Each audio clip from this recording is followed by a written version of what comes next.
do we self-sabotage? Why do we do that? It seems like, well, duh, don't hurt yourself. Well, duh, don't be the one to stand in your way. Because let's talk about this. This blew me away today when I was thinking about all this stuff. I've been thinking about it for a week because it's been about a week that I realized I was doing it to myself. What is sabotage?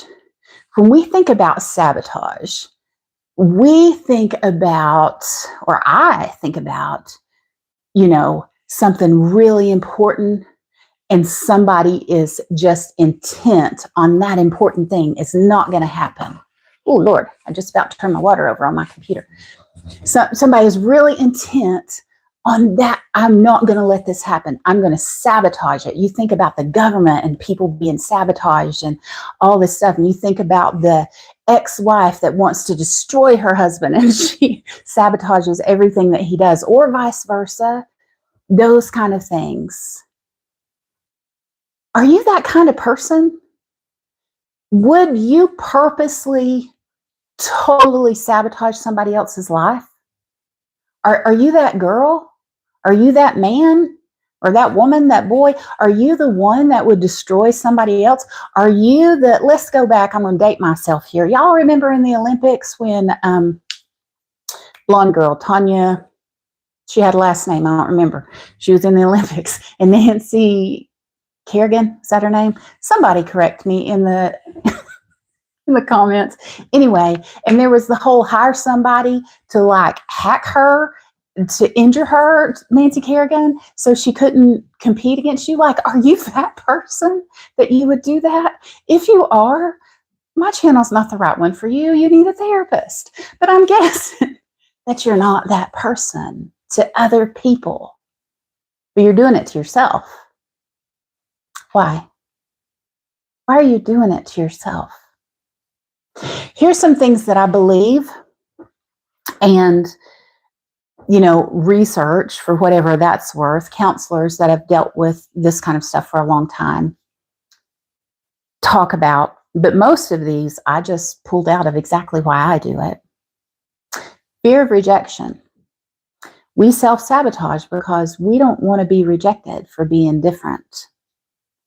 Fear of failure. If I sabotage myself, then I don't have to worry about really failing because I know in my heart that I could sabotage myself. I've done this with my weight so much and said, well, if I really wanted to, I would lose this weight, but I know that I'm just messing myself up.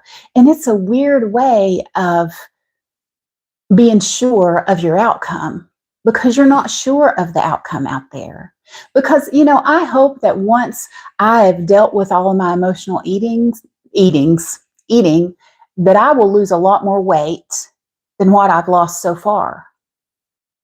But what if I don't? And what if I'm still heavier than I want to be and I can't blame it on emotional eating? Well, maybe it's just not safe to go there at all. Fear of failure. It'll do it to you. Past traumas, we all know that we will sabotage ourselves when we have traumas in our life that we have not dealt with. So that's one that's big. Here's one. I don't deserve the happiness. I don't deserve the happiness. Maybe because you just don't feel like you really deserve it because you don't believe you're important enough to deserve being happy, or maybe because you have done things in the past that you feel like you have to pay for by not being happy. But those are reasons we self-sabotage. We've already talked about fear of the unknown because we want the familiar. The familiar is comfortable. And we want comfort, and we want to not feel afraid more than anything else. This is how dictators control countries, by making everybody feel like you have to be afraid of everything. We will give up all of our freedom and all of our liberty for comfort and to feel secure. Don't even get me started.